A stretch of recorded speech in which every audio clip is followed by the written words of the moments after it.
Taking an illegal substance like recreational marijuana and making it a legal, regulated industry has its challenges. In the second part of our in-depth look into Prop 64, marijuana legalization, we tackle how to enforce this. CBS 13's Drew Belay went to Colorado. He talked with law enforcement about their jobs and how they've changed and the impact that California's legislation and this proposal could possibly have here in our state. Enforcement. It's a big issue. And people for marijuana legalization say that Prop 64 will ease pressure on police and make resources available for other things. Opponents, on the other hand, say that legalization creates more problems than it even answers.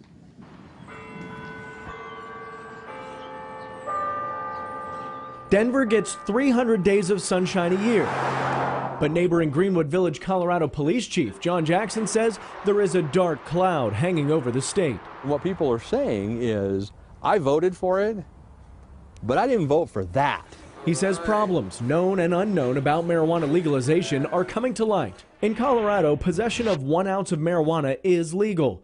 Marijuana, smoked or ingested, cannot be used in public, and driving while drugged is not allowed. The same would be true in California if Prop 64 passes. We did not know what those challenges were when this legalization started. Jackson, who's a former head of the Colorado Police Chiefs Association, says marijuana edibles create an unknown and that people can walk the streets snacking on marijuana-infused items. The ability to identify who's consuming what is almost impossible now. Driving while drugged, another challenge. Right now, there is no field test for marijuana, and people respond differently to different amounts of THC, which is the psychoactive ingredient in pot. We have to take them to the hospital for a blood test. According to a report from a federal organization, marijuana-related traffic deaths in Colorado spiked by an average of 48% in the years following legalization. In cars, on the streets, and in schools. It comes in different forms on a different day, but it's definitely more widely available in the schools. While products may be more available, use doesn't add up. According to the Healthy Kids Colorado survey, teen use has stayed relatively the same since legalization, and it currently is on pace with the national average.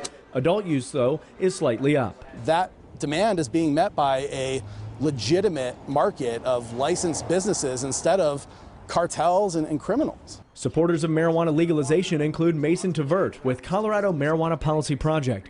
His group sees a sizable community benefit to legalization. There's no more marijuana market, and that means that there are fewer people out there who might be selling other illegal products. He and other supporters say police can spend their enforcement resources elsewhere. Their time has been freed up where they no longer have to chase around adults for possessing marijuana. Brian Vicente, who helped write the marijuana law in Colorado, says that a changing world needs a changing view. There's this sort of law enforcement mindset that I think is not caught up with the forward-thinking population. Still, law enforcement says legalization has only made their jobs harder. These home grows, I will say, are out of control. Each adult can legally have 6 plants, but Jackson says people abuse the system by growing, shipping, and selling out of state illegally. So there's a great financial incentive to grow your own marijuana. Californians would also be able to grow 6 plants per adult at home. Every home can be a pot farm.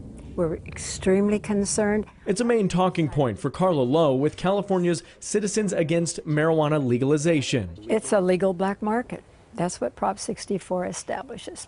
Bottom line. On the other side of the argument, supporters, including Nate Bradley from the California Cannabis Industry Association. He says marijuana floodgates are broken. We're not opening the doors to marijuana. There's already a market there. We're simply making a choice. So Prop 64 does not address law enforcement's specifics in California, but it does set aside some money to research drug driving. A lot of money, a little money.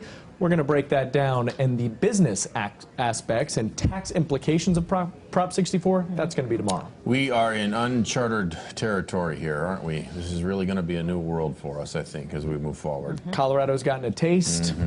Time will tell. For here. Thanks a lot. As Drew mentioned, all this week we're going to be exploring Proposition 64. Drew, of course, traveled to Colorado, where recreational marijuana has been legal for 3 years now. We're going to take a look at how legal pot has impacted the state and what it could mean for California.